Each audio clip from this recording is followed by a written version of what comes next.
Result મળેલું છે. કેટલું જબરજસ્ત રિઝલ્ટ દેખાઈ રહ્યું છે.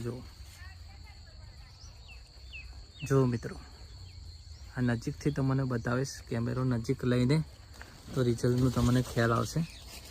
જો આ તલની ખેતી છે અને આની અંદર આપણે 100% ઓર્ગોનિકની ટ્રીટમેન્ટ કરેલી છે. કોઈ કેમિકલ નહીં વાપરેલું કે કોઈ રાસાયણિક ખાતર નથી વાપરેલું અને 100% ઓર્ગોનિક જ અંદર દવાનું અને ખાતર બધી જ વસ્તુ આપેલી છે. આ છોડવાનો વિકાસ, સ્કીનરી, ક્વોલિટી બધું તમે જોઈ શકો છો. જોરદાર પરિણામ મળેલું છે અને જોરદાર રિઝલ્ટ મળે છે. એક છોડવા પર નહીં, ઘણા બધા છોડવા પર તમે રિઝલ્ટ જોઈ શકો છો. આ ખેતરની પર અંદર કોઈ બી જાતની કોઈ ટ્રીટમેન્ટ બીજી કરવામાં આવી નથી અને 100% ઓર્ગોનિક જ ટ્રીટમેન્ટ કરેલી છે. આ જુઓ છે કેવું જબરજસ્ત રિઝલ્ટ દેખાઈ રહ્યું છે. જોરદાર પરિણામ છે. તો ખેડૂત મિત્રો,